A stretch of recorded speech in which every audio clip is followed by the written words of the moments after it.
한국은 과거 태국의 도움을 받아놓고 지금은 태국을 버렸습니다. 태국 총리가 한국의 경제적 도움이 사라지자 부적절한 발언을 하고 있습니다. 이 발언에 세계가 들썩거리고 수상한 움직임이 감지되고 있습니다. 도대체 태국 총리는 왜 이런 발언을 했을까요? 안녕하세요. 저는 미국의 어느 대학교에서 동아시아 국제관계와 외교 수업을 듣고 있는 넬리라고 합니다. 아시아 지역의 복잡한 국제관계에 관심이 많아서 이 수업을 선택했죠. 동아시아 연구소 소장이신 교수님은 항상 수업 시작 10분 전에 오셔서 칠판에 오늘의 주제를 적어 놓으시는데 오늘 칠판에는 한국과 태국 관계의 과거와 현재라는 주제가 적혀 있네요. 아, 흥미로운 주제인걸 생각하며 제자리에 앉았어요. 저는 평소 한국과 태국의 관계가 그저 관광이나 문화교류 정도로만 알고 있었거든요. 하지만 오늘은 뭔가 더 깊이 있는 이야기를 들을 수 있을 것 같은 예감이 들었어요.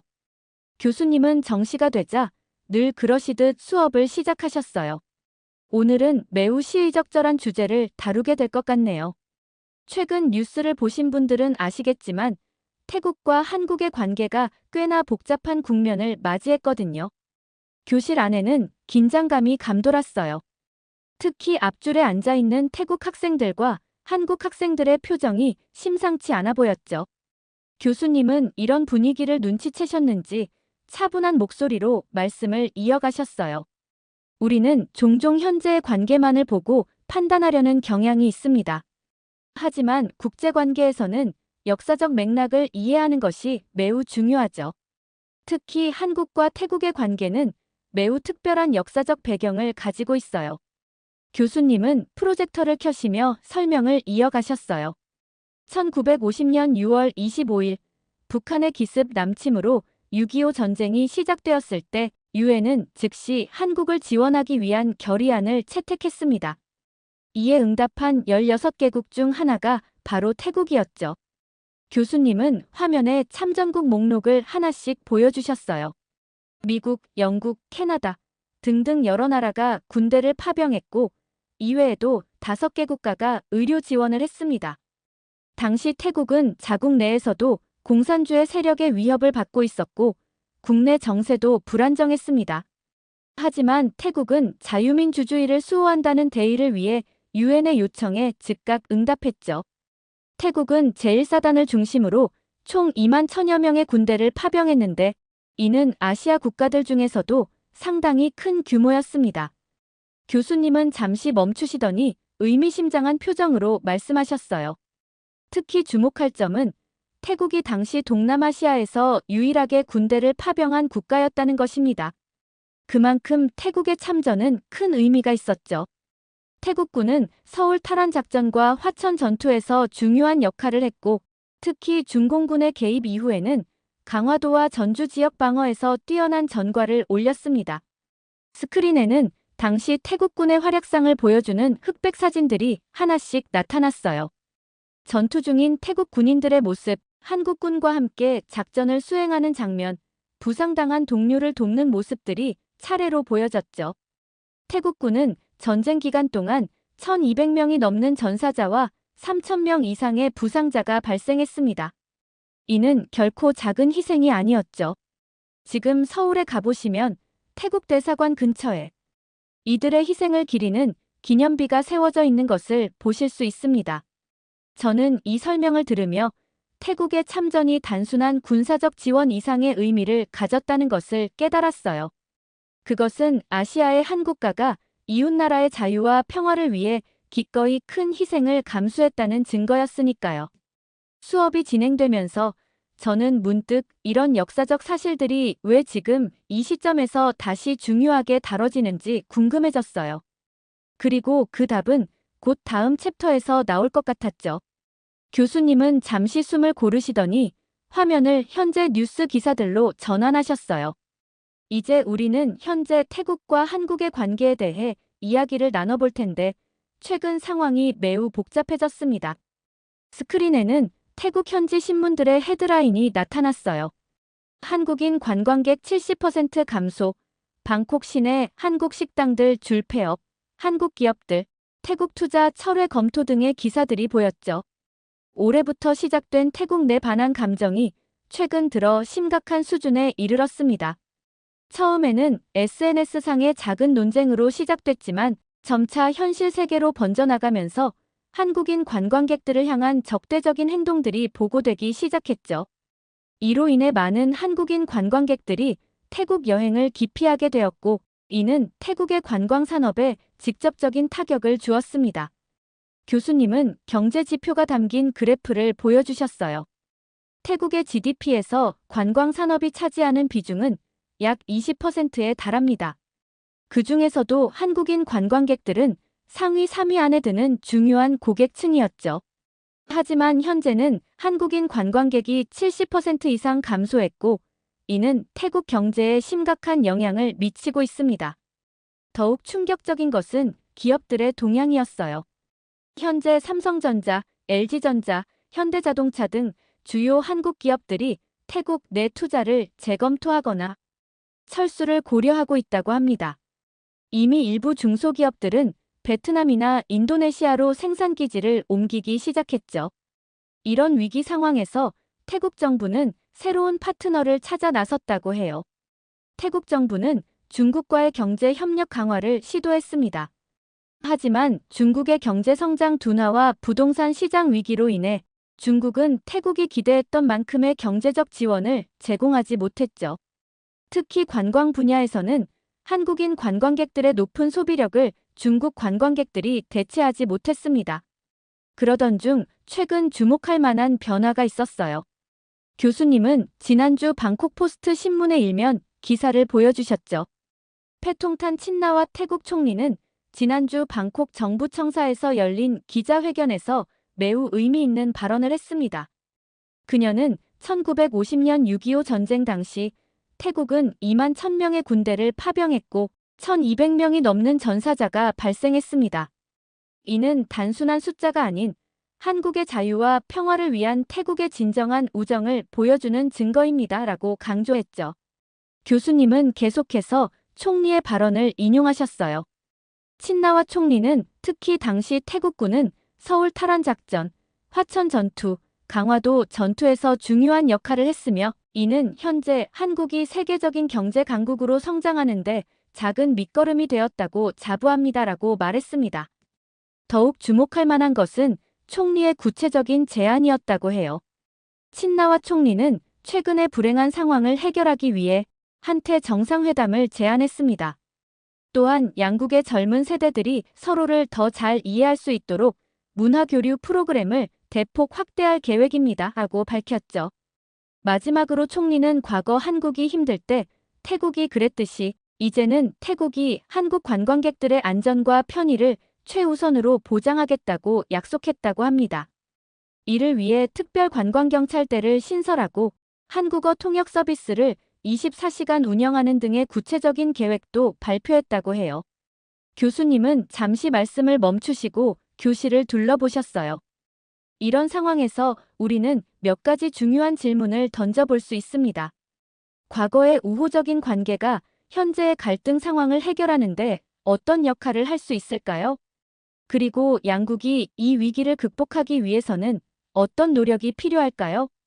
교실 안에는 무거운 침묵이 흘렀어요. 특히 앞줄에 앉아있는 태국 학생들과 한국 학생들의 표정이 더욱 굳어진 것이 보였죠. 저는 이제 이 수업이 단순한 역사적 사실이나 현재 상황의 설명을 넘어 더 깊은 논의로 이어질 것이라는 것을 느낄 수 있었어요.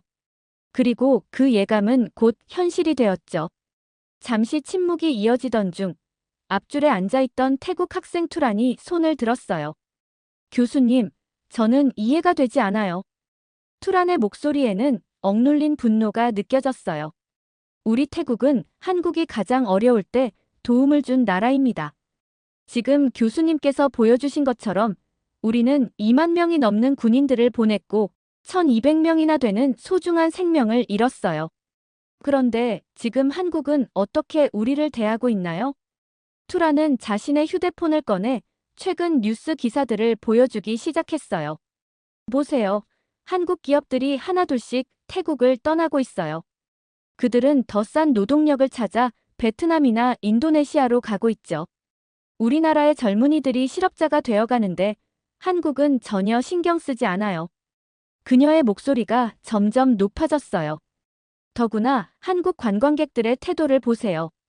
그들은 우리나라에 와서 마치 자신들이 주인인 것처럼 행동해요. 우리의 문화를 존중하지 않고 시끄럽게 굴고 술에 취해 소란을 피우죠. 방콕 시내의 한국 식당들은 태국 현지 식당들의 영업을 망치고 있어요. 투라는 잠시 숨을 고르더니 계속해서 말을 이어갔어요. 우리 할아버지는 6.25 전쟁에 참전하셨어요. 그분은 항상 한국과 태국이 피로 맺어진 형제 같은 사이라고 말씀하셨죠. 하지만 지금 한국은 그런 역사적 우정을 완전히 잊어버린 것 같아요. 그들은 우리를 그저 관광지로만 여기고 값싼 노동력을 제공하는 나라로만 취급하고 있어요. 특히 그녀가 강조한 것은 경제적인 불균형이었어요. 한국 기업들은 우리나라에서 큰 돈을 벌어갔어요. 하지만 정작 그들이 떠날 때는 아무런 책임도 지지 않았죠. 수많은 태국 노동자들이 직장을 잃었고 협력 업체들은 파산 위기에 처했어요. 이것이 과거 우리가 보여준 우정에 대한 보답인가요? 투란의 발언이 끝나자 교실은 더욱 무거운 침묵에 빠졌어요. 몇몇 태국 학생들은 고개를 끄덕이며 동의를 표했고 한국 학생들은 불편한 기색이 역력했죠. 교수님은 이 상황을 주의 깊게 지켜보시다가 마침내 입을 여셨어요. 투란 씨, 당신의 감정과 우려는 충분히 이해합니다. 하지만 우리는 이 문제를 좀 더 깊게 살펴볼 필요가 있을 것 같네요. 혹시 다른 의견을 가진 학생이 있나요? 그때 교실 중앙에 앉아있던 한국 학생 연희가 조용히 손을 들었어요. 저는 이제 이 토론이 더욱 흥미진진한 방향으로 전개될 것이라는 것을 직감할 수 있었죠. 연희는 천천히 자리에서 일어났어요. 그녀의 표정은 차분했지만 목소리에는 강한 확신이 담겨 있었죠. 저는 투란 씨의 말씀에 일부 동의합니다. 6.25 전쟁 당시 태국의 도움은 정말 감사한 일이고 우리 한국인들은 그것을 절대 잊지 않고 있어요. 하지만 현재 상황에 대해서는 좀 더 구체적인 사실관계를 살펴볼 필요가 있을 것 같네요. 연희는 자신의 태블릿을 꺼내 몇 가지 통계 자료를 보여주기 시작했어요. 먼저 한국 기업들의 태국 철수 문제에 대해 말씀드리겠습니다. 실제로 많은 기업들이 태국을 떠나게 된 결정적인 계기는 최근 발생한 한국인 대상 폭력 사건들이었어요. 방콕에서만 지난 6개월 동안 127건의 한국인 대상 폭행 사건이 발생했고 파타야에서는 89건의 한국인 관광객 피해 사례가 보고되었습니다. 교실 안에는 놀라움의 탄식이 흘렀어요. 특히 심각한 것은 이러한 사건들에 대한 태국 경찰의 소극적인 대응이었어요. 대부분의 사건이 제대로 된 수사도 이루어지지 않았고 일부 경찰들은 오히려 피해자들에게 한국으로 돌아가라는 식의 발언을 했다고 합니다. 연희는 잠시 숨을 고르고 계속 이어갔어요. 투란 씨께서 한국 관광객들의 문제를 지적하셨는데 물론 일부 관광객들의 부적절한 행동이 있었다는 점은 인정합니다. 하지만 그것이 폭력을 정당화할 수는 없죠. 더구나 태국의 관광 수입 중 한국인 관광객이 차지하는 비중이 약 23%에 달한다는 점도 고려해야 합니다. 연희는 더 충격적인 사실을 공개했어요. 지난달 방콕의 한 쇼핑몰에서는 한국인이라는 이유만으로 입장을 거부당하는 일이 있었고 파타야의 일부 해변에서는 한국인 출입 금지라는 팻말이 걸리기도 했습니다. 이런 상황에서 어떻게 한국 기업들이 태국에서 안정적으로 사업을 이어갈 수 있겠습니까? 연희의 말에 교실은 다시 한번 술렁였어요. 마지막으로 말씀드리고 싶은 것은 한국 기업들이 태국을 떠날 때 아무런 책임도 지지 않았다는 것은 사실이 아닙니다. 대부분의 기업들은 현지 직원들에게 충분한 퇴직금을 지급했고 재취업을 위한 교육 프로그램도 제공했어요. 하지만 이런 노력들은 현지 언론에서 거의 다뤄지지 않았죠. 연희는 마지막으로 이렇게 말했어요. 우리는 과거의 우정을 소중히 여깁니다. 하지만 그것이 현재의 폭력과 차별을 정당화할 수는 없어요. 진정한 우정이라면 서로를 존중하고 이해하려 노력하는 것에서 시작되어야 하지 않을까요? 연희의 설명이 끝나자 교수님이 다시 앞으로 나서셨어요. 매우 좋은 지적들이었습니다. 이 시점에서 저는 한국이 지난 수십 년간 태국에 제공해온 지원들에 대해 구체적으로 설명하고 싶네요. 우리가 역사를 볼 때는 한 시점만이 아닌 전체적인 맥락을 봐야 하기 때문입니다. 교수님은 프로젝터에 새로운 슬라이드를 띄우셨어요. 군사 및 안보 협력의 역사를 좀 더 자세히 살펴보겠습니다. 1990년대 초반, 태국은 군 현대화 계획을 추진하면서 여러 국가들과 접촉했습니다. 그 중에서도 한국은 태국의 가장 적극적인 협력 파트너였죠. 특히 1995년에 시작된 K-포스 트레이닝 프로그램은 획기적인 전환점이 되었습니다. 이 프로그램의 특별한 점은 단순한 군사 훈련을 넘어서 첨단 군사 기술의 이전까지 포함했다는 거예요. 교수님은 프로그램의 구체적인 내용을 설명하셨어요. 매년 100명 이상의 태국군 장교들이 한국의 육군사관학교, 국방대학교, 합동군사대학교 등에서 교육을 받았습니다. 이들은 전술훈련뿐만 아니라 사이버 보안, 군수관리 시스템, 첨단 무기 운용 기술 등을 배웠죠. 현재 태국군 고위 장성의 약 40%가 이 프로그램을 수료했다고 합니다. 다음으로 교수님은 방산 협력 분야로 넘어가셨어요. 2000년대 들어서면서 한국의 방산 지원은 더욱 본격화되었습니다. 2006년 태국은 한국의 K9 자주포 육문을 최초로 도입했어요. 이는 동남아시아 국가 중 처음으로 K9을 도입한 사례였죠. 시험 운용 결과가 매우 성공적이어서 2011년에는 추가로 12문을 더 구매했습니다. 2015년에는 더 큰 발전이 있었어요. 태국 공군은 KAIT-50 고등훈련기 4대를 도입하기로 결정했죠. 이는 단순한 장비 구매가 아닌 기술 이전을 포함한 패키지 딜이었습니다. 한국은 태국 조종사들의 훈련은 물론 정비 기술까지 함께 전수했어요. 가장 주목할 만한 것은 2008년부터 2018년까지 진행된 방산 기술 개발 투자입니다. 한국은 10년간 약 5억 달러를 태국의 방산 기술 개발에 투자했어요. 이를 통해 태국은 자체적인 무기 생산 능력을 키울 수 있었죠. 특히 경장갑차와 군용 통신장비 분야에서 큰 발전을 이루었습니다. 이는 단순한 금전적 지원이 아닌 기술 이전과 인력 양성을 포함한 종합적인 협력이었습니다. 현재 태국의 방산 기술 자립도가 크게 향상된 것은 이러한 한국의 지원이 큰 역할을 했다고 볼 수 있죠. 다음으로 교수님은 더 중요한 이야기로 넘어가셨어요. 특히 주목할 만한 것은 1970년대 후반 태국의 민주화 운동 시기입니다.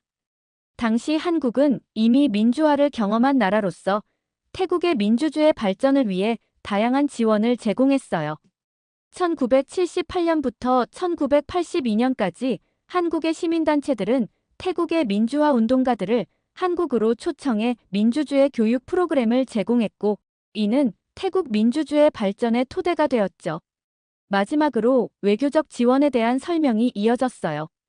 한국은 태국이 아세안에서 더 큰 영향력을 가질 수 있도록 지속적으로 지원해왔습니다. 2019년 태국이 아세안 의장국이 되었을 때 한국은 가장 먼저 축하와 지지를 표명했고 태국이 제안한 여러 정책들을 적극적으로 지원했어요. 특히 아세안 플러스 3 정상회의에서 한국은 항상 태국의 입장을 존중하고 지지해왔죠. 지금까지 우리가 살펴본 내용을 정리해보면 1950년 태국이 한국에 제공한 도움은 정말 값진 것이었습니다. 2만 1000명의 군대 파병과 1200명의 희생은 결코 잊을 수 없는 은혜죠. 하지만 그 이후 한국이 태국에 제공한 지원의 규모를 살펴보면 이는 수십 배에 달하는 수준이었습니다. 교수님은 구체적인 수치들을 보여주셨어요. 1970년대부터 시작된 한국의 대태국 지원을 금액으로 환산하면 군사 협력에만 약 50억 달러, 경제 협력 분야는 약 200억 달러에 달합니다. 여기에 기술 이전과 인력 양성 프로그램의 가치를 더하면 그 규모는 더욱 커지죠. 특히 한국 기업들의 태국 투자로 인해 창출된 일자리가 최근 20년간 약 50만 개에 달한다는 점은 주목할 만합니다. 더욱 주목해야 할 점은 한국의 지원이 단순한 금전적 가치를 넘어선다는 사실입니다. 교수님은 새로운 도표를 보여주시며 설명을 이어가셨어요. 1970년대부터 한국은 자국의 산업화 경험을 태국과 적극적으로 공유했습니다. 특히 중요한 것은 새마을 운동 모델의 전수였죠. 1972년부터 1982년까지 매년 200명 이상의 태국 공무원들이 한국을 방문해 농촌 개발 노하우를 배워갔어요. 이는 태국의 농촌 현대화에 큰 영향을 미쳤습니다. 산업기술 분야에서는 더욱 놀라운 성과가 있었어요. 1985년부터 시작된 한태기술협력 프로그램을 통해 전자, 자동차, 조선 등 주요 산업 분야의 핵심 기술들이 이전되었습니다. 특히 삼성전자는 1990년대부터 태국 현지 엔지니어 양성 프로그램을 운영했는데 현재 태국의 전자산업을 이끄는 많은 전문가들이 이 프로그램의 수혜자들이죠. 2000년대 들어서는 더 심화된 협력이 이뤄졌어요. 한국의 카이스트와 태국 공과대학들 간의 공동 연구 프로젝트가 시작되었고 매년 300명 이상의 태국 학생들이 한국의 첨단 기술을 배우러 왔습니다. 이들은 귀국 후 태국의 산업 현대화를 이끄는 중추적인 역할을 하고 있습니다. 이처럼 우리는 단순히 과거의 은혜를 갚는다는 차원을 넘어 진정한 동반자로서 태국의 발전을 지원해왔습니다. 이는 돈으로는 환산할 수 없는 미래를 향한 투자였다고 할 수 있죠. 이런 맥락에서 볼 때 현재의 갈등 상황은 더욱 안타깝게 느껴지네요. 우리는 과거의 우정을 기억하면서도 그 이후 이어진 수십 년간의 협력과 지원도 함께 바라봐야 할 것 같습니다. 교수님의 설명이 끝나자 교실은 무거운 침묵에 빠졌어요. 이때 교수님은 한 가지 더 흥미로운 관점을 제시하셨죠. 최근 패통탄 친나와 총리의 발언에 대해 국제관계 전문가들 사이에서도 많은 논란이 일고 있습니다. 교수님은 더 이코노미스트와 포리너 어페어스의 최신 기사들을 화면에 띄우셨어요. 국제관계 전문가들은 태국 총리의 최근 발언이 세 가지 측면에서 문제가 있다고 지적합니다. 첫째, 70년 전 6.25 전쟁 참전을 언급하며 현재의 경제 위기 해결을 요청하는 것은 시대착오적인 외교 방식이라는 거죠. 둘째, 이는 한국이 지난 50년간 제공해온 막대한 지원과 협력을 의도적으로 간과하는 태도라는 것입니다. 교수님은 포리너 어페어스의 최신 사설을 인용하셨어요. 특히 주목할 만한 것은 1975년부터 2023년까지 한국이 태국에 제공한 경제적, 기술적 지원의 총액이 약 250억 달러에 달한다는 점입니다. 이는 1950년 태국의 참전 지원 가치를 현재 가치로 환산한 금액의 약 15배에 달하는 규모죠. 셋째, 더욱 심각한 문제는 현재 태국 내 한국인들이 겪고 있는 안전 문제를 해결하지 않은 채 과거의 우정만을 강조하며 경제적 지원을 요청하는 것이 얼마나 모순적인가 하는 점입니다. 더 이코노미스트의 분석에 따르면 이는 마치 과거의 은혜만을 강조하며 현재의 책임은 회피하려는 듯한 인상을 준다고 지적하고 있습니다. 교수님은 잠시 말씀을 멈추시고 계속하셨어요. 실제로 지난달 발표된 하버드 케네디 스쿨의 연구 보고서는 이러한 태국의 접근 방식이 오히려 양국 관계를 더욱 악화시킬 수 있다고 경고하고 있습니다. 현대 국제관계에서는 과거의 공적보다는 현재의 상호 이해와 미래를 위한 구체적인 협력 방안이 더욱 중요하기 때문이죠. 앞줄에 앉아있던 투라는 이 말을 듣자 얼굴이 붉어지며 고개를 숙였어요. 그녀의 손끝이 미세하게 떨리는 것이 보였죠. 아마도 자신이 앞서 했던 발언들이 이런 맥락에서 얼마나 편향된 것이었는지를 깨달은 것 같았어요. 교수님은 마지막으로 이렇게 말씀하셨어요. 오늘 우리는 매우 중요한 교훈을 배웠습니다. 국제관계에서는 한순간의 역사적 사실만이 아닌 전체적인 맥락을 이해하는 것이 얼마나 중요한지를요. 다음 수업에서는 이러한 갈등을 해결하기 위한 구체적인 방안들을 논의해 보도록 하겠습니다. 강의가 끝나고 교실을 나오면서 저는 많은 생각이 들었어요. 국제관계라는 것이 단순히 과거의 역사나 현재의 이해관계만으로 설명할 수 없는 훨씬 더 복잡하고 깊은 것이라는 걸 새삼 깨달았죠. 그리고 진정한 우정은 과거의 기억을 소중히 하면서도 현재와 미래를 함께 바라보며 만들어가는 것이라는 사실도 말이에요. 이렇게 태국과 한국의 과거 역사에 대한 사연 어떻게 들으셨나요? 태국이 6.25 전쟁 당시 큰 도움을 준 게 맞지만 그 이후에 한국에서 태국에게 지원했던 것들이 훨씬 많다는 것을 알게 되었는데요. 이러한 상황에서 태국 총리의 발언은 매우 부적절하다고 느꼈습니다. 여러분들의 의견은 어떠신가요? 다양한 의견을 댓글을 통해 공유해주세요. 긴 영상 시청해주셔서 감사드리고 구독과 좋아요 부탁드립니다. 한국 정부가 결국 칼을 빼들었습니다. 태국과의 감정이 틀어진 상태에서 한국 국방부는 안보를 위해 어쩔 수 없는 선택을 했다고 하는데요. 더군다나 태국은 최근 중국과의 교류를 활발히 이루고 있는 상태이고 한국의 현무5에 눈독을 들이고 있는 상태입니다. 도대체 한국과 태국의 관계에서 어떤 일이 있었던 걸까요? 안녕하세요. 저는 미국의 어느 대학교에서 국제관계학을 전공하고 있는 K씨입니다. 오늘은 기대했던 수업을 듣게 되는 날입니다. 바로 글로벌 방산 동맹과 안보 전략 강의였죠.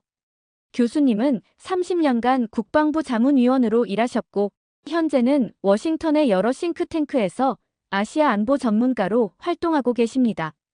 수업이 시작되기 전 주위를 둘러보니 제 옆자리에는 한국에서 교환학생으로 온 수민 씨가 앉아 있었고 교실 앞쪽에는 태국 교환학생 야다가 보였습니다.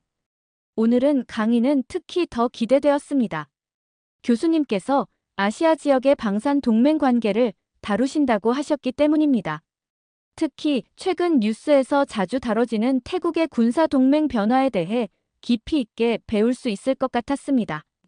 자, 오늘은 최근 급변하고 있는 태국의 군사 동맹 관계와 그것이 아시아 지역 안보에 미치는 영향에 대해 이야기해 보겠습니다. 교수님께서 프로젝터를 켜시며 말씀을 시작하셨습니다. 스크린에는 태국과 중국의 최근 군사훈련 사진들이 나타났습니다. 최근 태국은 전통적인 동맹국들과의 관계를 재검토하며 특히 중국과의 군사협력을 강화하고 있습니다. 지난달 진행된 팔콘 스트라이크 합동 군사훈련이 대표적인 예시죠. 이 훈련에는 중국의 최신의 전투기 J-10C와 JH-7A2가 참가했으며 태국의 주요 군사기지에서 진행되었습니다. 교수님은 잠시 화면을 전환하시더니 최근 태국과 한국의 방산 거래 현황을 보여주셨습니다. 태국은 지난 10년간 한국의 주요 방산 수출국이었습니다. 특히 K9 자주포와 T-50 고등 훈련기의 구매는 양국 간 중요한 협력 사례였죠. 그러나 최근 태국이 중국과의 군사협력을 강화하면서 한국 정부와 방산업체들이 우려를 표명하고 있습니다. 특히 태국에 수출된 첨단 무기체계의 기술 정보가 중국으로 유출될 가능성 때문에 새로운 방산 계약과 기술 이전이 지연되고 있는 상황입니다. 실제로 지난달 중국 군사대표단이 태국의 한국산 무기 운용 기지를 견학하려 했던 사례가 있었고 이는 양국 간 신뢰관계에 상당한 영향을 미쳤다고 합니다. 교실 뒤쪽에서 한 학생이 질문을 던졌습니다. 교수님, 태국이 중국과의 협력을 선호하게 된 배경에는 어떤 이유들이 있나요? 복잡한 배경이 있습니다. 교수님은 민감한 내용을 설명하시려는 듯 신중한 어조로 말씀을 이어가셨습니다. 이 갈등의 시작은 한국에서 발생한 일련의 사건들로 거슬러 올라갑니다. 당시 태국인 불법 체류자들의 마약 밀매와 성매매 조직 운영이 적발되면서 한국 사회가 큰 충격에 빠졌죠. 특히 이들이 한국 청년들을 상대로 마약을 유통하고 불법 성매매 업소를 운영하면서 심각한 사회 문제가 되었습니다. 교수님은 잠시 말씀을 멈추셨다가 계속하셨습니다. 이에 대응하여 한국 정부는 태국인들에 대한 입국 심사를 대폭 강화했고 불법 체류자 단속도 강화했습니다. 이 과정에서 태국 내에서는 한국이 태국인들을 차별한다는 인식이 확산되었고 이것이 반한 감정으로 발전했습니다. 이러한 감정은 곧 태국 내 한국인들에 대한 적대감으로 이어졌고 현지의 한국 기술자들과 주재원들이 위협을 받는 사건들이 발생했습니다. 결국 이로 인해 정상적인 기술 지원과 정비가 어려워지는 상황까지 이어졌습니다. 교수님은 화면을 전환하시며 계속 설명하셨습니다. 이러한 반한 감정은 군사협력 분야로까지 확산되었습니다. 한국 측 기술진들이 안전 문제로 태국을 떠나면서 군수품 정비와 기술 지원의 차질이 빚어졌고 이는 태국군의 전력 운용에 심각한 문제를 초래했죠. 이런 상황에서 중국이 적극적으로 접근했습니다. 중국은 즉각적인 기술 지원과 정비 인력 파견을 약속했고 태국으로서는 이를 받아들일 수밖에 없는 상황이었던 겁니다. 특히 주목할 만한 점은 지난달 패통탄 친나와 태국 총리가 중국과의 전면적인 협력 강화를 선언한 것입니다. 총리는 중국은 태국의 가장 신뢰할 수 있는 파트너라고 언급하며 군사 분야를 넘어 경제, 문화, 과학기술 등 전 분야에서 한국을 대체할 새로운 협력국으로 중국을 지목했습니다. 특히 한국 기업들이 빠르게 태국 시장에서 철수하는 상황에서 중국 기업들이 그 자리를 채우며 대규모 투자를 진행하고 있죠. 결과적으로 이 갈등은 양국 간 군사 협력의 근간을 흔들었고 태국은 새로운 군사 협력 파트너로 중국을 선택하게 되었습니다. 물론 이는 태국의 전략적 판단이었지만 동시에 불가피한 선택이기도 했던 것이죠. 중국은 이 기회를 놓치지 않고 최근 태국의 파격적인 조건으로 군사 장비를 제공하고 있죠. 가격 면에서 상당한 이점을 제공하고 있는 겁니다. 이 말씀이 끝나자마자 야다가 손을 들었습니다. 그녀의 표정이 심상치 않아 보였습니다. 최근 자국 내 언론에서 제기된 한국산 장비에 대한 비판적인 기사들을 접한 듯 했습니다. 교수님, 제가 태국 사람으로서 한 말씀 드려도 될까요? 야다의 목소리에는 날이 서 있었습니다. 사실 우리나라는 더 이상 한국 같은 중간급 국가의 도움이 필요하지 않습니다. 중국이라는 강력한 동맹국이 있으니까요. 한국의 군사기술은 구식이고 가격도 비싸죠. 게다가 한국은 미국의 하수인일 뿐이잖아요. 교실 안이 순간 얼어붙었습니다. 저는 당황스러워하는 수민 씨를 힐끗 바라보았습니다.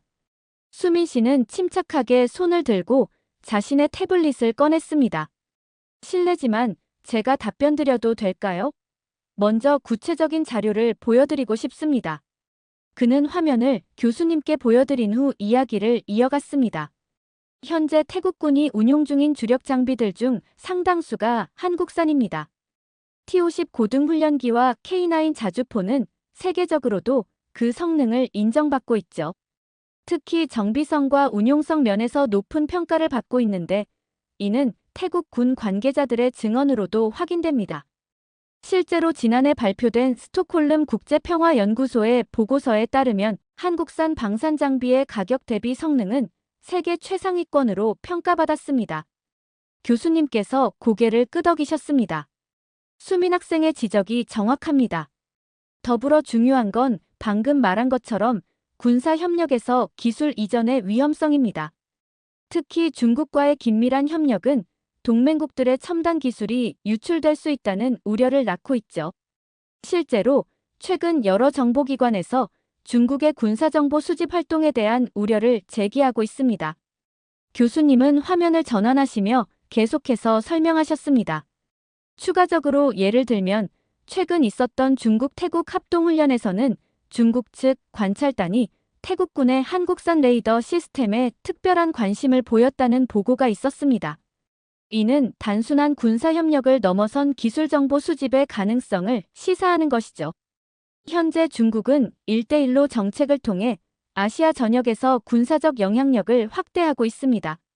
특히 동남아시아 국가들과의 군사협력을 강화하면서 이들 국가가 보유한 서방 군사기술에 대한 정보 수집을 시도하고 있다는 정황이 포착되고 있습니다.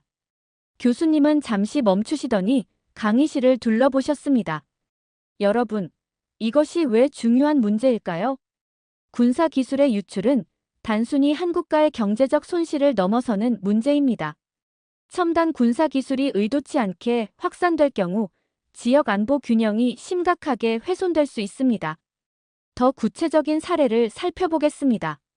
최근 태국에서 실시된 팔콘 스트라이크 훈련 중 중국 측은 한국산 방공 시스템이 설치된 기지의 출입을 지속적으로 요청했습니다. 표면적으로는 합동작전 능력 향상이 목적이었지만 실제로는 시스템의 성능과 취약점을 파악하려 했다는 분석이 나오고 있습니다. 이러한 상황은 방산 수출국들에게 심각한 딜레마를 안겨줍니다. 동맹국과의 군사협력은 필요하지만 동시에 첨단 기술의 보호도 중요하기 때문이죠. 특히 한국처럼 자체 개발한 첨단 무기 체계를 보유한 국가들은 이러한 딜레마를 더욱 심각하게 받아들이고 있습니다. 결과적으로 이는 단순한 군사거래의 문제가 아닙니다. 국제안보 질서와 동맹 관계의 신뢰성, 그리고 군사기술의 확산 통제라는 복잡한 문제들이 얽혀 있죠. 특히 동남아시아 지역에서 중국의 영향력이 확대되는 현 상황에서 이러한 문제는 더욱 중요한 의미를 가집니다. 교수님의 설명이 끝나자 야다가 다시 한번 손을 들었습니다. 이번에는 그녀의 목소리에 분노가 실려 있었습니다. 교수님, 한 가지 지적하고 싶은 게 있습니다. 우리나라는 그동안 한국과의 군사 협력에서 항상 불공평한 대우를 받아왔어요. 한국은 우리를 동등한 파트너가 아닌 그저 자신들의 무기를 사주는 구매자로만 대했죠. 기술 이전은 항상 제한적이었고 정비 부품 조달도 그들 마음대로였습니다. 심지어 우리 군 기술자들이 한국에서 훈련받을 때도 2등 시민 취급을 받았다고 해요. 교수님은 잠시 생각에 잠기셨다가 말씀하셨습니다. 군사 협력에서 발생하는 문화적 차이와 오해는 종종 심각한 문제를 일으킬 수 있습니다. 교수님은 프로젝터 화면을 전환하시며 설명을 이어가셨습니다. 하지만 객관적인 자료들을 살펴보면 한국의 군사 협력은 전 세계적으로 매우 긍정적인 평가를 받고 있습니다. 예를 들어 폴란드와의 대규모 방산 협력을 보겠습니다.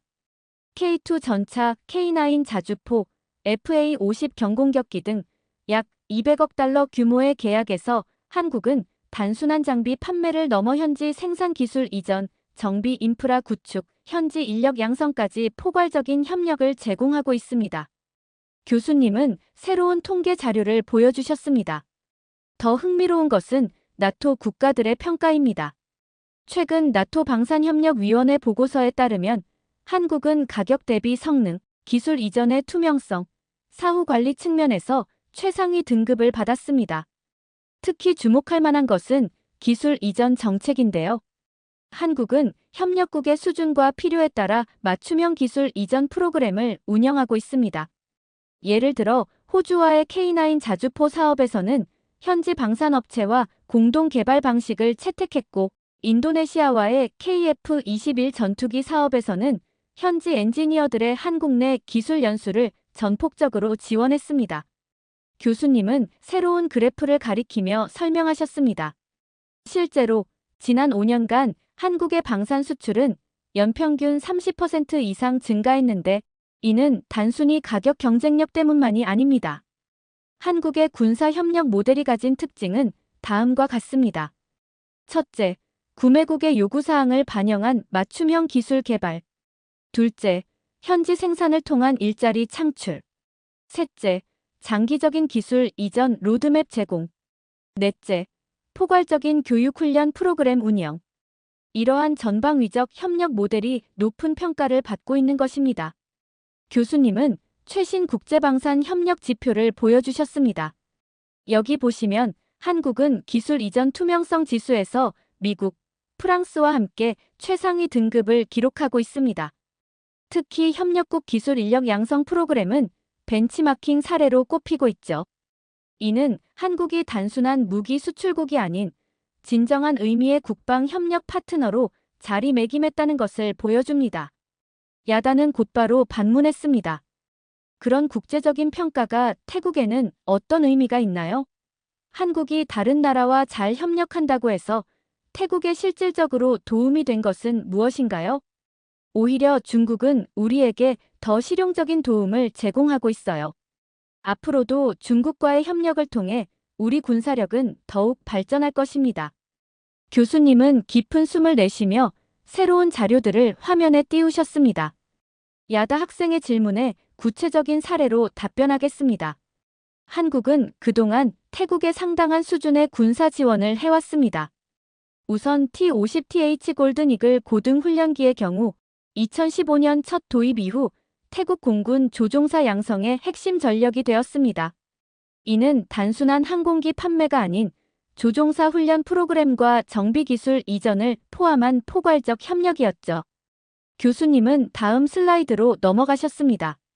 또한 2019년부터 실전 배치된 DW3000F급 호위함은 태국 해군의 현대화에 큰 기여를 했습니다. 현대중공업은 함정 건조 기술뿐만 아니라 태국 해군 인력에 대한 전문 교육도 제공했죠. 여기에 더해 장갑차, 통신장비, 각종 군수 지원 체계까지 한국은 태국군의 전반적인 현대화에 기여해왔습니다. 하지만 현재 상황이 매우 심각한 국면으로 접어들었습니다. 최근 국제안보 전문가들의 보고서에 따르면 중국이 태국과의 군사 협력을 통해 실제로 노린 것은 한국의 첨단 군사기술 정보였다는 분석이 나오고 있습니다. 특히 국제군사정보분석기관인 제인스의 보고서는 충격적인 내용을 담고 있습니다. 교수님은 보고서의 주요 내용을 하나씩 짚어가셨습니다. 중국은 태국과의 합동 군사훈련을 통해 한국산 무기체계의 성능과 재원을 면밀히 분석했으며 특히 레이더 시스템과 전자전 장비의 작동 원리에 깊은 관심을 보였다고 합니다. 이는 단순한 호기심이 아닌 체계적인 정보 수집 활동의 일환이었다는 것이 전문가들의 중론입니다. 이러한 상황에서 한국 정부는 어려운 결정을 내려야 했습니다. 현재 진행 중인 모든 방산 협력 프로젝트를 중단하고 기술 지원 인력을 철수시키기로 한 것입니다. 이는 수십 년간 쌓아온 협력 관계를 포기하는 고통스러운 선택이었지만 첨단 군사 기술 보호를 위해서는 불가피한 조치였습니다. 교수님은 마지막 슬라이드를 보여주셨습니다. 더욱 우려스러운 것은 앞으로의 전망입니다. 미국 랜드 연구소의 최근 분석에 따르면 중국은 태국을 거점으로 동남아시아 전역의 서방 군사 기술을 분석하려는 장기적인 전략을 수립했다고 합니다. 이는 단순한 양자관계의 문제를 넘어 지역 전체의 안보 구도를 위협할 수 있는 심각한 사안입니다. 이 설명이 끝나자 교실은 무거운 침묵에 빠졌습니다. 야다는 더 이상 말을 하지 않았고 다른 학생들은 이 복잡한 상황의 심각성을 되새기는 듯 했습니다. 물론 이런 안보 위협 속에서도 흥미로운 움직임이 있었습니다. 교수님은 새로운 슬라이드를 보여주셨습니다. 바로 한국의 현무5 미사일 공개에 대한 태국의 반응입니다. 프로젝터 화면에는 현무5의 시험 발사 장면이 나타났습니다. 현무5는 한국이 독자 개발한 차세대 중장거리 탄도미사일로 2023년 10월 18일 성공적인 시험 발사를 마쳤습니다.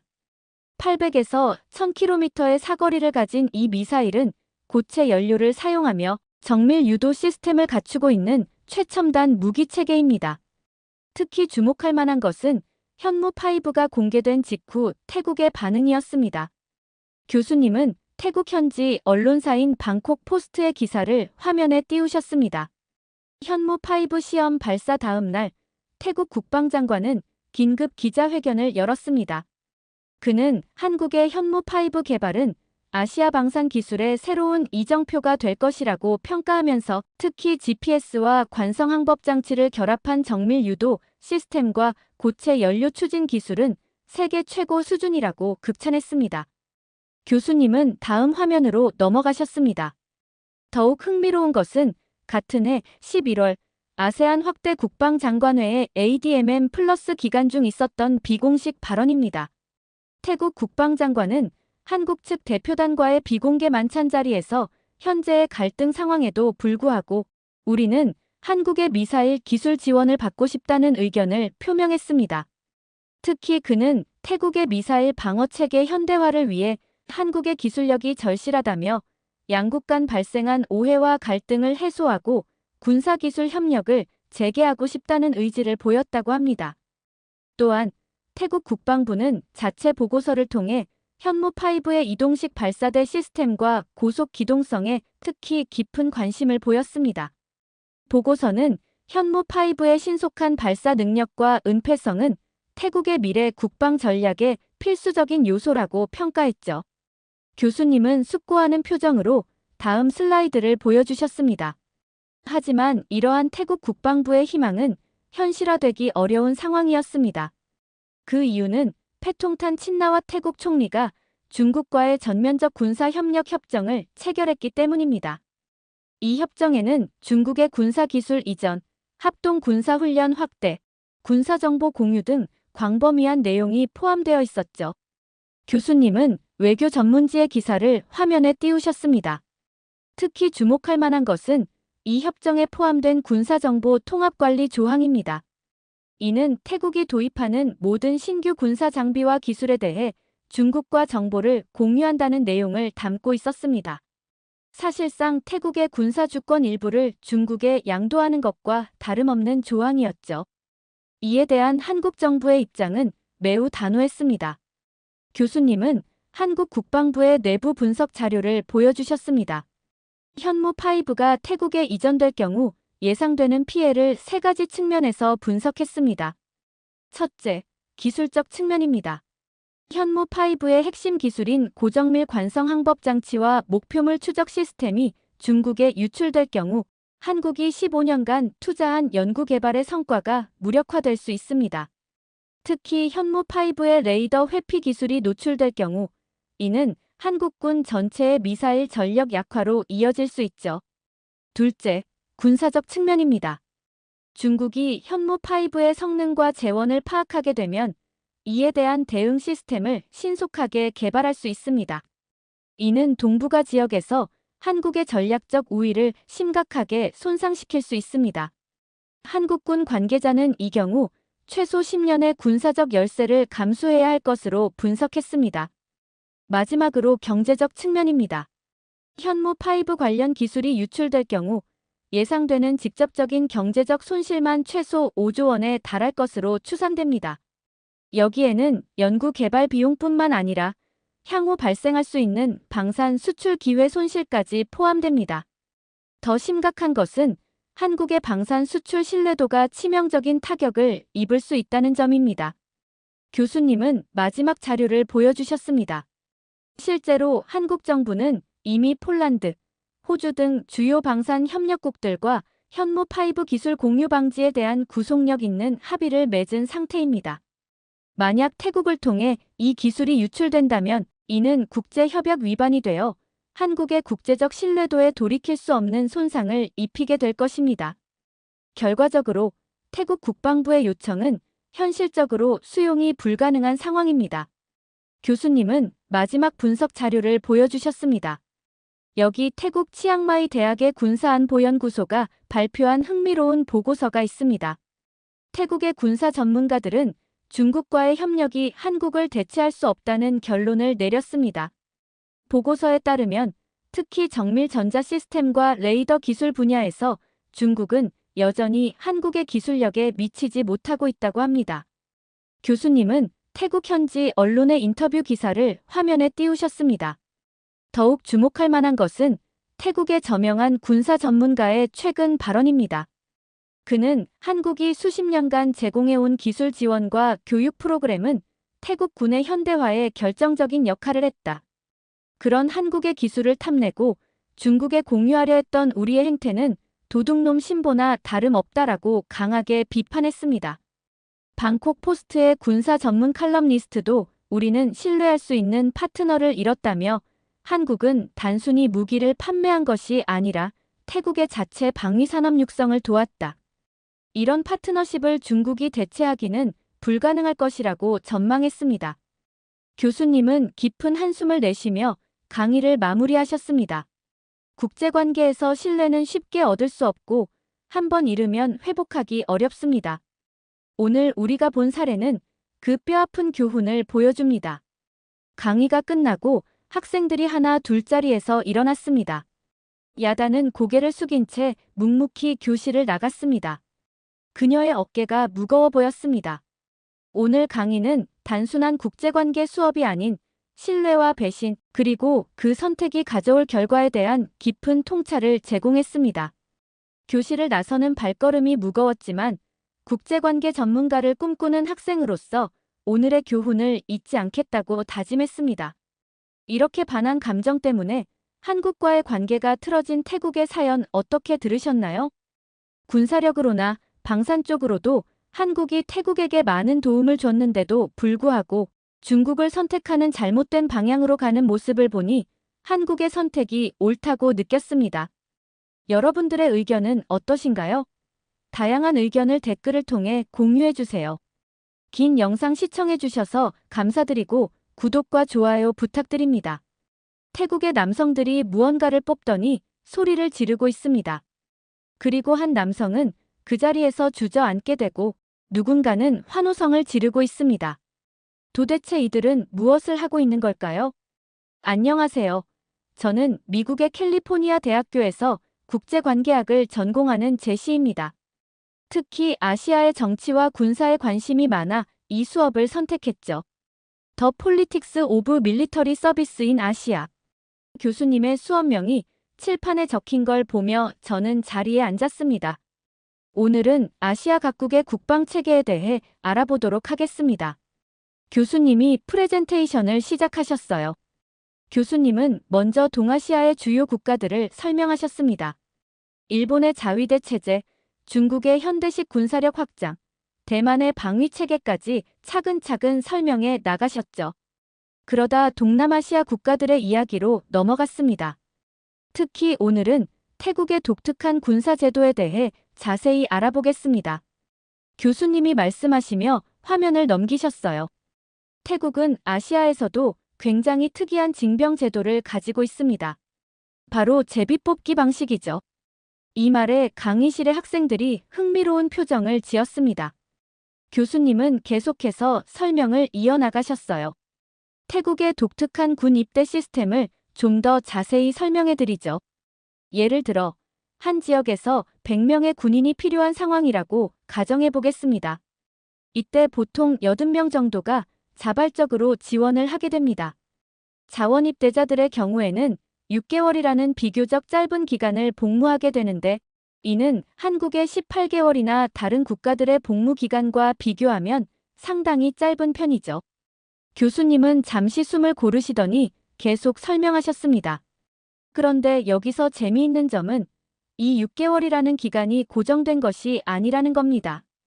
만약 입대한 군인이 더 오래 복무하고 싶다면 본인의 의지에 따라 최대 3년까지 연장할 수 있어요. 이는 군인으로서의 경력을 쌓고 싶거나 군대를 직업으로 삼고 싶은 이들을 위한 제도라고 볼 수 있죠. 그렇다면 나머지 20명은 어떻게 될까요? 교수님이 학생들을 둘러보며 물으셨어요.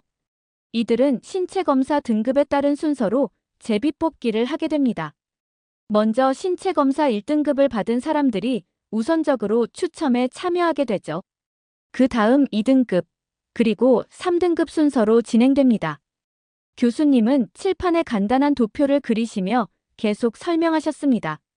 추첨에 참여하는 사람들 중 약 30%가 빨간 공을 뽑아 입대하게 되는데 이 비율은 필요한 인원에 따라 매년 조금씩 달라질 수 있습니다.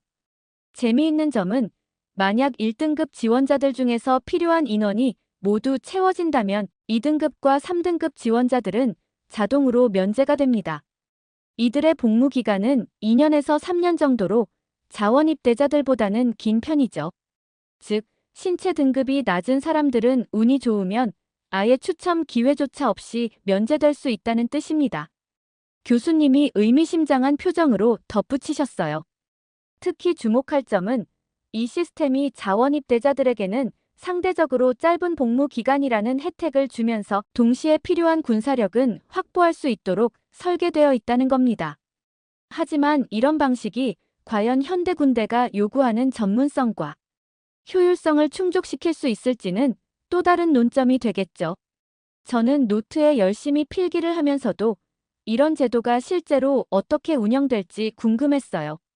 마치 제 생각을 읽으신 것처럼 교수님은 실제 추첨 현장의 영상을 보여주셨습니다. 보시다시피 표주박과 비슷한 용기에서 공을 뽑는 방식입니다. 검은색 공이 나오면 면제, 빨간색 공이 나오면 입대하게 되죠.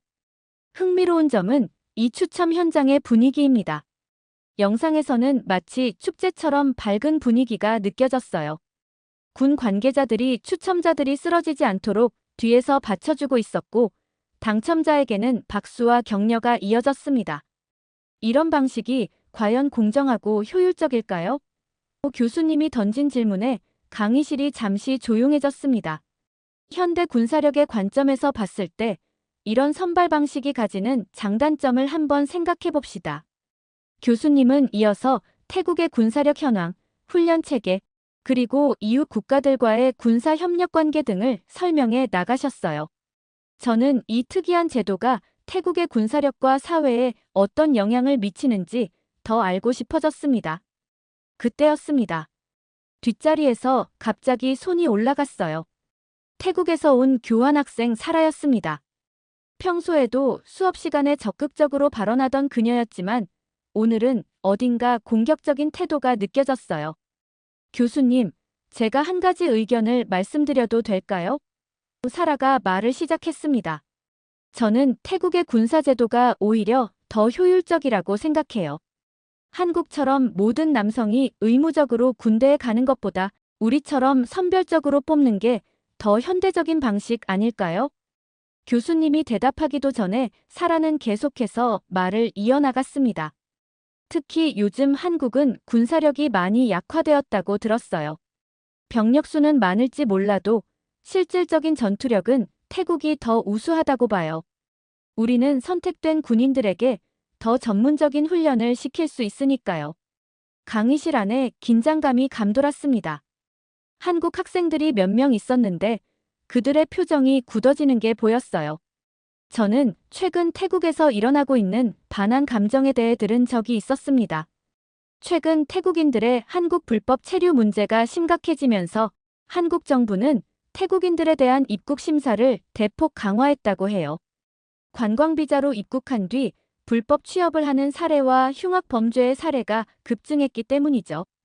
이로 인해 정상적인 관광이나 사업 목적으로 한국을 방문하려는 태국인들도 까다로운 심사를 거치게 되었고, 이는 태국 사회에 큰 반발을 불러일으켰습니다.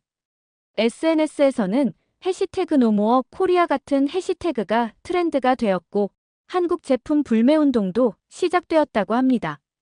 특히 젊은 층을 중심으로 이런 반한 감정이 빠르게 퍼져나갔죠. 한때 태국에서 인기를 끌던 K-드라마나 K-팝도 비난의 대상이 되었고, 한국 관련 콘텐츠를 소비하는 것 자체를 부정적으로 바라보는 분위기가 형성되었다고 해요. 이런 상황에서 일부 태국 언론들은 한국의 출입국 정책을 차별적이라고 비판하며 감정적인 보도를 이어갔고, 이는 양국 관계를 더욱 악화시키는 결과를 낳았습니다. 이러한 긴장 관계는 학교 캠퍼스 안에서도 미묘하게 느껴졌어요. 실제로 최근 태국 군대는 엄청난 발전을 이뤘어요.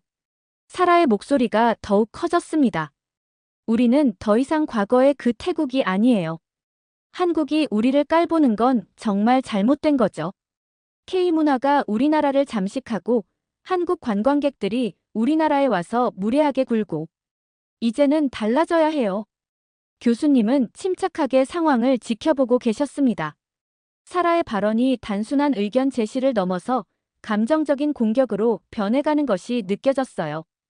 게다가 한국은 북한이라는 위협 때문에 어쩔 수 없이 군대를 유지하는 거잖아요. 우리 태국은 다르죠. 우리는 순수하게 국가방위를 위해 군대를 운영하고 있어요. 그리고 우리는 동남아시아에서 가장 강력한 군사력을 보유하고 있다고 자부해요. 특히 우리나라 학생들은 한국 학생들이 자신들의 군대 문화를 자랑스럽게 이야기하는 것에 대해 불편함을 느끼고 있어요. 마치 다른 나라의 군사 제도는 열등한 것처럼 이야기하잖아요. 하지만 실제로는 전혀 그렇지 않아요. 가만히 이야기를 듣던 교수님은 이제 개입해야 할 때라고 판단하신 듯 했습니다. 하지만 그 전에 사라는 한 가지 더 충격적인 발언을 던졌어요. 심지어 우리는 중국과도 긴밀한 군사 협력을 하고 있어요. 이건 우리 군사력이 얼마나 신뢰할 만한지를 보여주는 증거라고 생각해요. 중국이 아무나와 협력하진 않을 테니까요. 한국은 미국에 의존하는 것밖에 못하면서 이 말에 강의실의 공기가 얼어붙었습니다.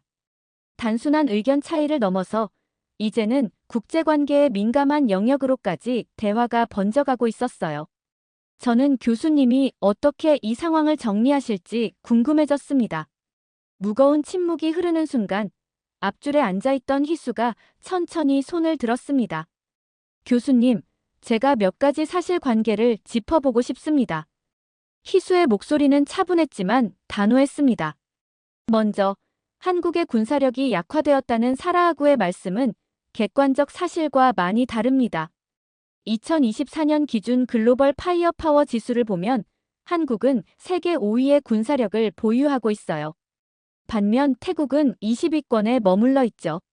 희수는 자신의 태블릿을 꺼내 자료를 보여주었습니다. 또한 한국은 자체 군사기술 개발에도 큰 성과를 거두고 있어요. K2 전차, FA-50 전투기, K9 자주포 등은 이미 세계 시장에서 큰 인정을 받고 있습니다. 그때 사라가 갑자기 끼어들었습니다. 하지만 우리 태국은 6.25 전쟁 때 한국을 도와준 나라예요. 그만큼 우리의 군사력이 대단했다는 거죠. 희수는 잠시 사라를 바라보더니 부드럽게 미소를 지었습니다. 네, 맞습니다. 6.25 전쟁 때 태국이 보내준 도움은 한국이 절대 잊지 못할 은혜예요. 하지만 그 이후의 이야기도 해볼까요? 1990년대 후반 태국이 경제 위기를 겪을 때 한국은 태국 군대 현대화를 위해 상당한 지원을 했습니다. K1 소총 기술을 이전해 주었고 군사 교육 프로그램도 제공했죠. 2000년대 들어서는 한국의 방산 기업들이 태국의 군 현대화 사업에 적극적으로 참여했고요. 희수는 잠시 숨을 고르고 계속 이어갔습니다. 특히 2010년대에는 한국의 K9 자주포가 태국 육군의 주력 화력이 되었죠. 이건 단순한 무기 판매가 아니라 기술 이전과 정비 훈련까지 포함된 포괄적인 군사 협력이었습니다. 그리고 중국과의 협력을 자랑스럽게 말씀하셨는데 희수가 살짝 고개를 기울이며 말했습니다. 태국이 미국과 맺은 동맹 관계는 어떻게 설명하실 건가요? 태국은 미국의 주요 비나토 동맹국이잖아요. 실제로 매년 코브라, 골드 훈련도 진행하고 있고요. 더구나 한국이 미국에 의존한다고 하셨지만 한국은 이미 상당한 수준의 자주 국방력을 갖추고 있습니다.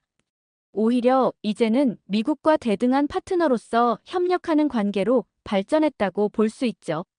희수의 차분하지만 날카로운 반박의 사라는 점점 불편한 기색을 감추지 못했습니다.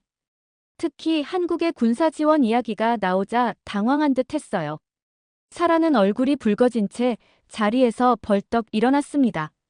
그래도 우리의 군대 시스템이 더 효율적이에요. 우리는 능력 있는 사람들만 선별해서 뽑기 때문에 전문성이 훨씬 뛰어나다고요. 그녀의 목소리가 점점 커졌습니다. 한국처럼 모든 남자들을 의무적으로 보내는 것보다 우리처럼 제비 뽑기로 선별하는 게 더 과학적이에요. 뽑힌 사람들은 그만큼 책임감을 가지고 군 생활을 하게 되죠. 교수님은 눈썹을 살짝 찌푸리셨지만 사라의 이야기를 끝까지 들어주셨습니다. 게다가 우리는 신체 등급에 따라 순서대로 추첨을 하잖아요. 1등급부터 시작해서 필요한 인원이 다 채워지면 그 다음 등급은 자동으로 면제되는 거예요. 이게 얼마나 효율적인 시스템인지 아세요? 사라는 마치 대단한 것을 발견한 것처럼 들떠서 말했습니다. 이제는 그녀의 주장이 단순한 자부심을 넘어서 오히려 자국의 군대 시스템의 허점을 스스로 드러내고 있다는 게 명백해 보였어요. 교수님의 표정이 심각해지는 게 보였습니다. 교수님은 잠시 침묵하시더니 천천히 자리에서 일어나셨습니다. 사라 학생의 의견 잘 들었습니다. 이제 제가 태국의 군사제도에 대해 좀 더 깊이 있는 분석을 해보죠. 교수님은 프레젠테이션 화면을 전환하셨어요. 먼저 태국 군대의 가장 큰 문제점을 짚어보겠습니다. 1932년 이후 태국에서는 20번이 넘는 쿠데타가 발생했습니다. 이는 군대가 정치적 중립성을 완전히 상실했다는 것을 보여주는 명백한 증거죠. 사라의 얼굴이 굳어지기 시작했습니다. 가장 최근인 2014년에도 뿌라유 차노차 장군이 쿠데타를 일으켜 정권을 장악했죠. 군대가 국가방위라는 본연의 임무보다 정치 권력 장악에 더 관심을 보여온 겁니다. 교수님은 다음 슬라이드로 넘어가셨어요. 두 번째로 태국 군대의 예산 운영에 대해 심각한 문제점을 짚어보겠습니다. 태국은 매년 GDP의 1.7%를 군사비로 지출하고 있습니다. 2023년 기준으로 약 71억 달러에 달하는 규모죠. 하지만 이 막대한 예산이 어떻게 집행되는지는 제대로 공개되지 않고 있습니다. 교수님은 구체적인 사례들을 보여주시기 시작했어요. 예를 들어 2020년 감사원 조사에서 군 장비 구매 과정에 수상한 자금 흐름이 적발됐습니다. 실제 장비 가격보다 30에서 40% 부풀려진 계약이 다수 발견됐죠. 이런 차액은 고위 장교들의 주머니로 들어간 것으로 추정됩니다. 더구나 방금 학생이 자랑스럽게 이야기한 그 계급별 추첨 제도의 실상을 살펴보죠. 2022년 한 조사에 따르면 상위 1% 부유층 자녀들의 군대 입대 비율은 고작 3%에 불과했습니다. 어떻게 이런 일이 가능했을까요? 교수님은 프레젠테이션을 다음 페이지로 넘기셨어요. 부유층 자녀들은 고가의 사립병원에서 맞춤형 신체 검사를 받습니다. 약간의 척추 측만증이나 경미한 편평족도 과다하게 부풀려 진단받는 거죠. 심지어 군의관에게 뇌물을 주고 아예 사급 판정을 받아버리는 경우도 있습니다. 이렇게 되면 추첨 자체에 참여할 필요도 없이 자동으로 면제가 되죠.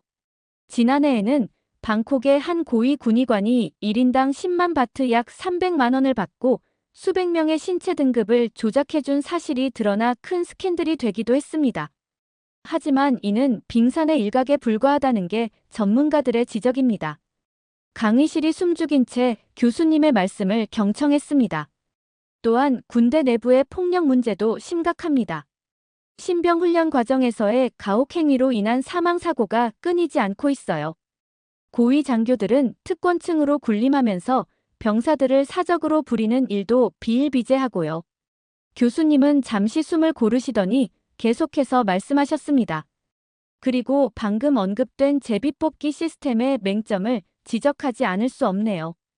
이 제도는 표면적으로는 공정해 보이지만 실제로는 심각한 계층 간 불평등을 초래하고 있습니다.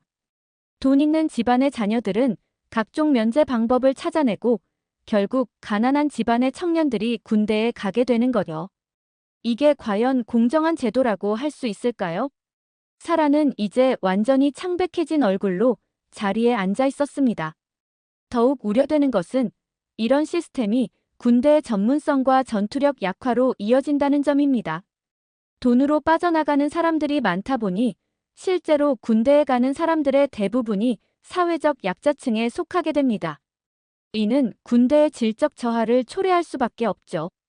특히 학생이 말한 것처럼 합법적으로 피할 수 있는 방법이 있다는 것 자체가 이 제도의 가장 큰 문제점을 드러내는 것 아닐까요? 국방의 의무가 일부 계층에게만 부과되는 것이 과연 정당화될 수 있을까요?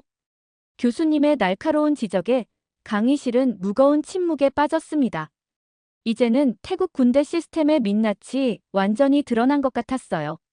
교수님은 잠시 물을 한 모금 마시고 다시 말씀을 이어가셨습니다. 그런데 더 심각한 문제가 있습니다.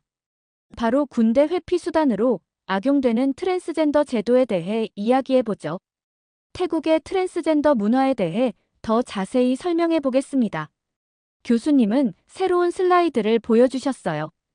태국에서는 전통적으로 카토이라고 불리는 트랜스젠더들이 사회의 자연스러운 일부로 받아들여져 왔습니다. 불교 교리에서는 성 정체성을 개인의 업보로 여기며 이를 차별하지 않는 문화가 형성되어 있죠. 교수님은 구체적인 통계 자료를 제시하셨습니다. 2018년까지만 해도 군대 신체 검사에서 트랜스젠더를 이유로 면제를 신청하는 건수는 연간 약 200건 정도였습니다. 하지만 2023년에는 그 수가 650건을 넘어섰어요. 더 충격적인 것은 이 신청자들의 70% 이상이 상위 10% 소득 계층의 자녀들이라는 점입니다. 특히 방콕의 부유층 거주 지역에서는 소위 면제 패키지라는 것까지 등장했습니다. 성형외과와 군의관이 결탁해서 최소한의 호르몬 치료와 간단한 성형 수술만으로 군대 면제를 받을 수 있게 해주는 겁니다. 비용은 1인당 약 100만 바트 약 3,700만 원에 달한다고 합니다. 교수님의 표정이 더욱 진지해지셨어요. 진정한 트랜스젠더 커뮤니티는 이로 인해 큰 상처를 받고 있습니다. 방콕의 한 트랜스젠더 인권단체 대표는 우리의 정체성이 부유층의 군대 회피 수단으로 전락했다며 분노를 표현했죠. 실제로 트랜스젠더 취업 차별이 더욱 심해졌다는 보고도 있습니다. 어차피 군대 빠지려고 하는 거 아니냐는 편견이 커졌기 때문이에요. 교수님은 한숨을 쉬시더니 계속하셨습니다. 이런 현상의 근본적인 원인은 태국 군대의 열악한 환경에 있습니다. 2023년 조사에 따르면 태국 군대 내 가혹행위 신고가 전년 대비 40% 증가했어요. 특히 고위 장교들의 사적 지시나 비인격적인 대우가 심각한 문제로 지적되고 있습니다. 더 큰 문제는 시민의식의 차이입니다. 교수님은 화면을 전환하셨어요. 한국의 경우 분단이라는 특수한 상황 속에서도 군대를 통한 국방의 의무를 자랑스럽게 여기는 문화가 형성되어 있습니다. 하지만 태국에서는 어떤가요? 태국에서는 군대에 가는 것이 오히려 부끄러운 일로 여겨지는 경우가 많습니다. 돈이 없어서, 백이 없어서 군대에 가는 것으로 인식되죠. 현재 태국은 이러한 인식들이 뿌리 깊게 자리를 잡았고 군인들에 대한 배려도 점점 떨어지고 있는 추세입니다. 한국 사람들이 한국 군인을 대하는 태도와 태국 사람들이 태국 군인을 대하는 태도는 하늘과 땅 차이가 되었죠. 이는 군대가 더 이상 국방의 의무가 아닌 피해야 할 대상으로 전락했다는 것을 의미합니다. 교수님은 최근 태국 청년들 사이에서 있었던 설문조사 결과를 보여주셨어요. 응답자의 78%가 가능하다면 군대에 가지 않겠다고 답했고 85%는 군대에 가는 것이 인생의 낭비라고 생각한다고 합니다. 특히 충격적인 것은 군대에 간다고 하면 주변에서 비웃음을 받는다는 응답이 62%나 된다는 점이죠. 이러한 인식은 결과적으로 군대의 질적 저하로 이어집니다. 실력과 자질이 있는 인재들은 모두 빠져나가려 하고 결국 군대는 어쩔 수 없이 가는 곳이 되어버리는 겁니다. 이것이 과연 한 나라의 건강한 국방 체계라고 할 수 있을까요? 군대를 가지 않는 나라의 학생들도 이러한 교수님의 말씀에 깊은 생각에 빠지게 되었고 이내 강의실의 공기는 더욱 무거워졌습니다. 사라는 이제 완전히 고개를 숙인 채 움직이지 않았어요. 그녀의 어깨가 살짝 떨리는 것이 보였습니다. 아마도 자신이 그토록 자랑스럽게 여겼던 제도의 실상을 마주하는 것이 쉽지 않았을 거예요. 자, 이제 오늘 수업을 마무리하도록 하겠습니다. 교수님이 부드러운 목소리로 말씀하셨습니다. 우리는 오늘 각국의 군사제도가 얼마나 다양한 모습을 가질 수 있는지 살펴보았습니다. 중요한 것은 어떤 제도든 그 나라의 역사적, 문화적 맥락 속에서 발전해왔다는 점입니다. 교수님은 마지막 슬라이드를 보여주셨어요. 하지만 동시에 우리는 그 제도들을 객관적으로 평가하고 개선점을 찾아나가야 합니다. 이것이 바로 국제관계학을 공부하는 우리의 역할이죠. 여전히 고개를 숙이고 있는 사라를 바라보시며 교수님께서 덧붙이셨습니다. 오늘 나눈 토론이 다소 날카로웠을 수 있습니다. 하지만 이런 논의야말로 우리가 서로를 더 잘 이해하고 발전할 수 있는 기회가 되리라 믿습니다. 수업이 끝나고 강의실을 나오면서 저는 오늘 배운 것들을 곱씹어 보았어요. 각국의 군사제도는 겉으로 보기에는 단순한 차이처럼 보였지만 그 속에는 훨씬 더 복잡한 사회적, 경제적 문제들이 얽혀 있었습니다.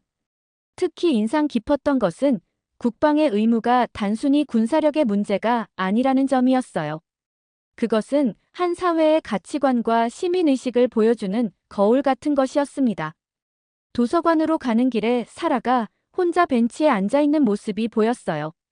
그녀도 아마 오늘 수업을 통해 많은 것을 생각하게 되었을 것 같았습니다. 때로는 우리가 자랑스럽게 여기던 것들의 민낯을 마주하는 것이 필요한 과정일 테니까요. 제 노트북을 펼치며 오늘의 수업 내용을 정리했습니다.